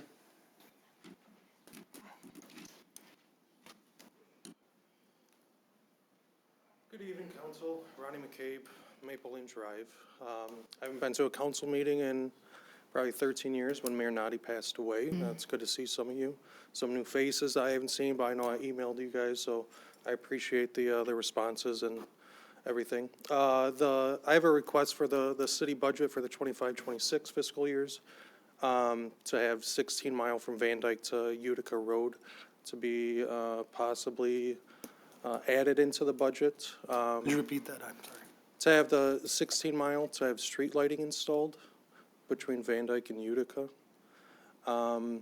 It's a major thoroughfare for our city. I've been requesting it since this council, since like 2018, I brought up a few times, and since Mayor Noddy was mayor.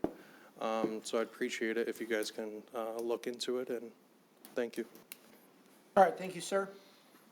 Anyone else on this communications from citizens? If not, we'll close that portion, go on to reports from city administration. Mr. Vanderpool, anything tonight? Mayor, just a couple brief comments. First, with respect to Mr. Nelson, the city administration pursuant to the city charter has the authority to promulgate rules and procedures. It's very common. This has been done for many, many years. We have standard operating guidelines in many, many areas, including general orders in the police department and so on. This is very common in municipalities all across the country. Administrative rules and procedures go through very comprehensive legal reviews, and they're issued very thoughtfully. So we're in full compliance with all of our APPOs, legally speaking. And Mr. McCabe, our first budget hearing is on actually a week from today, so I encourage you to attend. We have provided some cost estimates to the City Council on lighting for that median on Metro Parkway. It is true, that is a very dark section of Metro Parkway. It is something that, you know, we would like to get done at some point in time, and depending on interest from City Council, you know, it's possible a budget amendment could be issued by the mayor and council during the procedures. If not, we'll continue to look at some grant funding and other ways to get it done. But it is something that's on our radar screen, and ultimately we would like to get that section lit up. It is pretty, it's a stark difference when you cross over, when you're on Metro Parkway and you cross over Van Dyke, which is very well lit all the way. Most of our medians are, but that's the last section that is not, so thank you. All right, thank you, Mr. Vanderpool. Mr. Koszybski. Thank you, Mayor. We do have two topics for closed session time. Okay, council, Mrs. Sarowski. Thank you, Mayor Taylor. I'll start and go first here. So I just wanted to also kind of answer Mr. Nelson's concern. Yes, everybody on City Council and anyone else running for City Council has the opportunity to apply for the express activities on the express activities permit for 8 times to be in either the community center, cannot be in the library, it's not an option, or the senior center. Inside, those are the inside opportunities, and there are 8. You can be outside at any time, and you can seek signatures as long as you are not impeding someone from getting into the building or harassing them. If they say no, thank you, you're good to go. As an example, I got my signatures that way. I don't go to big groups and expect that I won't go to a private group and say everybody gets to sign. I'm going, and I want to talk to the residents, I want to see them. With those interior opportunities, there has to be a limit and a regulation. Otherwise, you're going to have everybody and their brother in there selling candy canes and personal items as well, if you take the attitude that everybody who's a city resident can come in at any time, put up a table and sell things or talk to people. So you do have to have some regulation, or that will be something that could happen. So I don't want anyone to think that we have, as council, some type of superpower or I mean, I was out standing outside, my husband's standing outside in the cold, and friends of ours, to get these signatures. It's, even though it's 400, it's still, you have to get more than 400, and it's arduous, it's a task, it's not easy. So that is, nobody is limited by where they can go outdoors, as long as they're not interfering with the residents. So there's that. And through the chair to Mr. Koszybski, correct me if I'm wrong. That is what I said, good to go? Absolutely. Okay, very good. I just wanted to make sure I had that. Kind of knew I was getting at. Also, I just wanted to remind people, if you haven't seen in your mail, I was lucky enough to be able to stop home today. Little Sterling Heights Magazine is in, and it has all of our wonderful opportunities, again, my favorite word, I guess, today, for things to attend, where we're going to go. It mentions Sterling Fest. It also mentions quite a few of the activities that we're going to have. One of them has not been highlighted, and I do want to make sure we highlight it. We do have the Shine Day, which is on May 3rd, and that is to help the residents, thank you, Maria, for helping me with this, help the residents who need assistance in their homes. We have volunteers to go help clean up gutters, clean up leaves, clean up whatever needs to be done at their request. And it really does help a lot of the residents get their property up to snuff where they need it to be and they want it to be. But on the April 19th, on a Saturday, is Earth and Arbor Day, which is similar but not the same. That is where we, as volunteers, can come and plant trees and do some beautification of our city and flowers. So I wanted to make sure that people understand that there's a difference in those opportunities, and that's something that we can come and enjoy and help both residents and the community. And at this time, that's all I have. Mayor Taylor, thank you. All right, thank you, Mrs. Sarowski. Council, Mr. Radke. Yes, briefly, Mr. Mayor. I appreciate Mr. McCabe coming in. I know I've spoken with you frequently about issues in Sterling Heights. On the top of my budget request, or budget meeting, like information for tomorrow, Mr. Vanderpool, was Mr. Yanes had brought it up, I think, earlier this year or last year, that that stretch of Metro Parkway is very dark. And I had talked about, can we get streetlights for it? Because one thing we know is a problem on Metro Parkway is excessive speeding and drag racing. And I think part of the issue might be that it's dark, you really can't see what's going on over there. I think that it would behoove us to light that up. It would make it safer for pedestrians, safer for drivers, and hopefully scare away a little bit of that criminal element that is drag racing on 16 Mile Road. So it's something that I think, hopefully we might talk about in the budget hearings and might come to a solution to. That's all I have, Mr. Mayor. Thank you, Mr. Radke.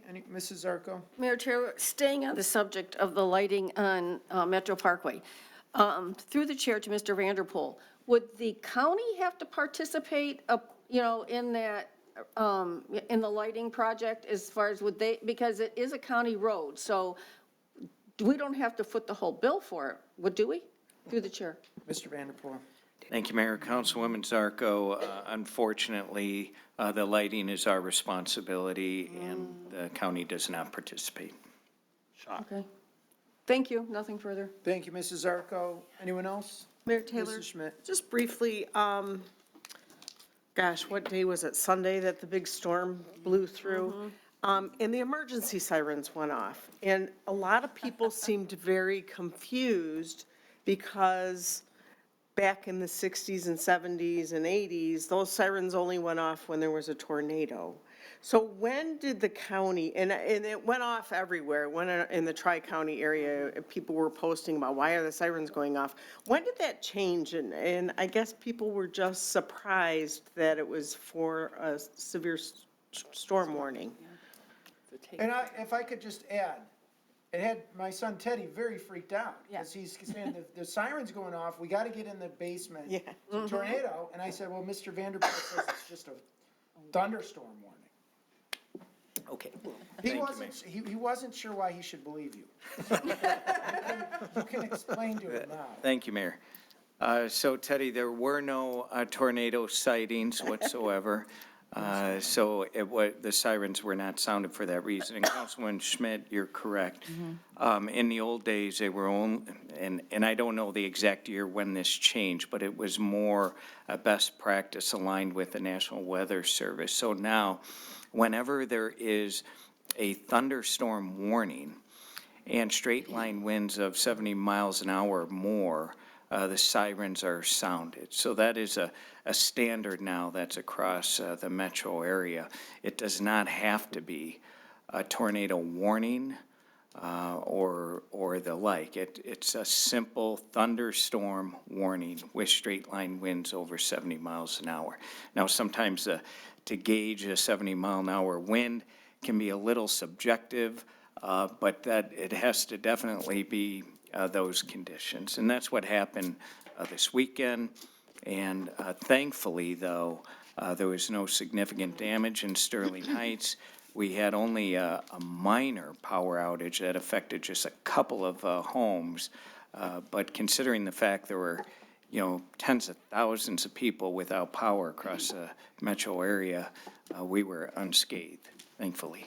Okay, thank you for the clarification. That's all. Thank you, Mrs. Schmidt. Mrs. Koski. Thank you, Mr. Mayor. Two dates were mentioned today that the public is invited to. Of course, first is our budget meeting next Tuesday, starting at 6:30, correct?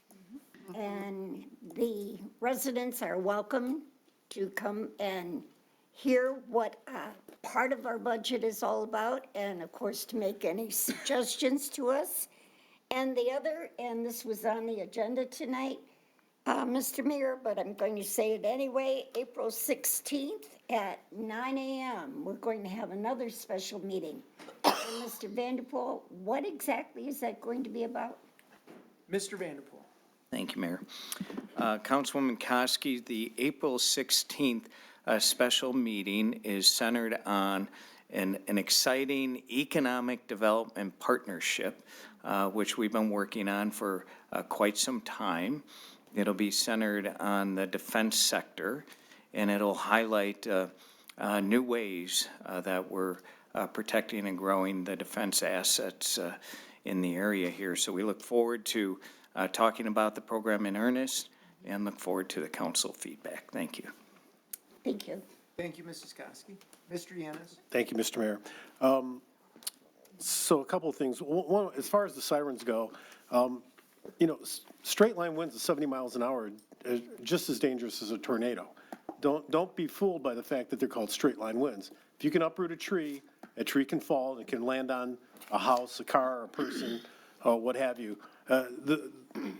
Those thunderstorms and those straight line winds, which Eagle told us last year when we went to visit, they expect we're going to start seeing straight line winds of up to 90 miles an hour. It's very dangerous. So, when those sirens go off, we need to be prepared, whether it's a tornado or a severe thunderstorm. As far as the lights on Metro Parkway go, that is a very dark stretch of road. It was subject to the Slow Your Roll program 2 years ago. I'm looking at former Chief Wojciechowski. It was about 2 years we did that.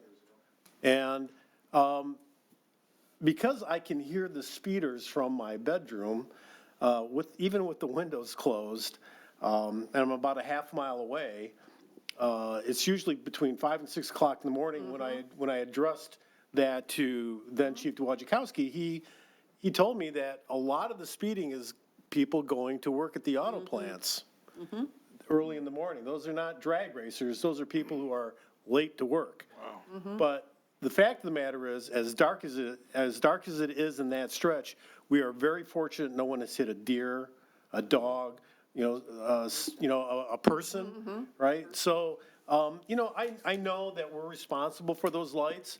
I don't know if we have to shame the county into helping us out, but that's a dangerous situation there. It needs to be addressed. Thank you. That's all I have to say. All right, thank you very much, Mr. Yanez, and thank you to city administration and all the different departments who had presentations tonight. And for everyone in the audience for coming out, we're going to go into closed session and we will not be returning.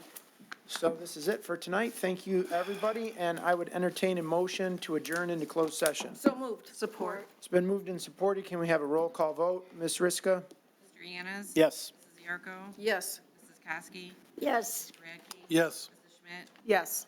Mrs. Frosky? Yes. Mayor Taylor? Yes. Motion carries 7-0. We'll adjourn into closed session. We will not be returning tonight. Thank you, everyone, for participating.